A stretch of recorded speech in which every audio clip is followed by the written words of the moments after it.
నమస్కారం అండి. అంతర్యామిలో ఈరోజు అంశం చుట్టుపక్కల చూడు. మనకు అందించిన వారు మాడుగుల రామకృష్ణ గారు. వినిపిస్తున్నది మీ విజయభాస్కర్. చీకటితో చెలిమి చేయాలని ఏ మనిషి కోరుకోడు. అంధకారం నుంచి త్వరగా బయటపడాలని, వెలుగు ముఖం చూడాలని తపించిపోతాడు.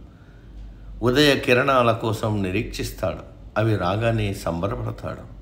కానీ విచిత్రంగా తనకు తెలియకుండా తానే పెను చీకటిని తన జీవితంలోకి ఆహ్వానిస్తాడు. చీకటి మిత్రులను గాఢంగా కౌగలించుకుని స్నేహం కొనసాగిస్తాడు. వారే అజ్ఞానం, అహంకారం, అంధవిశ్వాసాలు.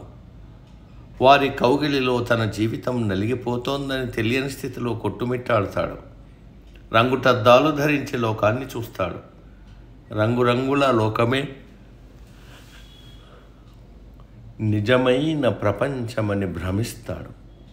తమ పబ్బం గడుపుకునే ప్రబుద్ధుల దొంగ మాటలకు లొంగిపోతాడు. వారిపై నమ్మకం అతన్ని అంధుణ్ణి చేస్తుంది. నమ్మకం అనేది మైకం కలిగించే మధుర పదార్థం లాంటిది. అది విషంతో నిండిన అని మాధుర్యానికి బానిసై అందించిన వారు తన శ్రేయోభిలాషులని నమ్మి దాసోహమంటాడు మనిషి. ఆ మత్తు నుంచి మేల్కొనలేడు. హితైషుల పలుకులు చెవికెక్కవు. స్వార్థపరుల వలలో చిక్కి విలవిల్లాడిపోతాడు. ఒక వ్యక్తిని నమ్మే ముందు క్షణకాలం అతన్ని అనుమానించు అన్న ఫ్రెంచ్ సామెత మనిషి నైజాన్ని చెప్పకనే చెబుతోంది. అందులో దోషము లేదు. పరీక్షిస్తే మనిషి తత్వం తెలుస్తుంది. నోరు ఊరిస్తున్నది. చక్కెర బిళ్ళల ఉప్పు కణికలో తేలిపోతుంది.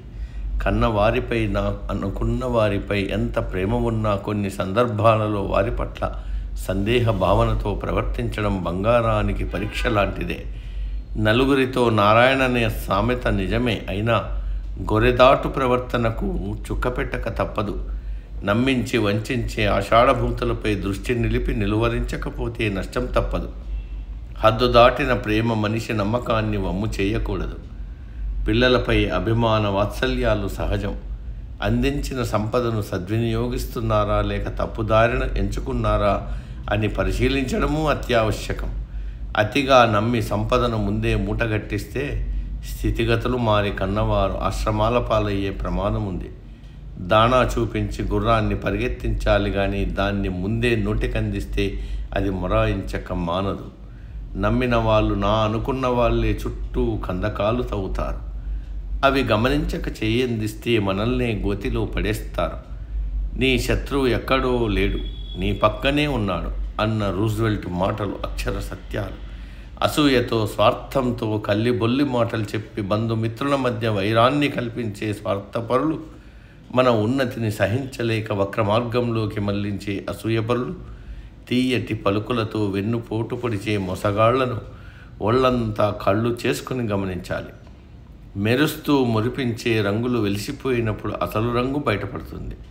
అప్రమత్తులైన వారి జీవితంలో ఇంద్రధనుస్సు ఎప్పుడూ వెల్లివిరుస్తూనే ఉంటుంది. సమాప్తం. సర్వే జన సుఖినో భవంతు. అందరూ బాగుండాలి, అందులో మనం ఉండాలి.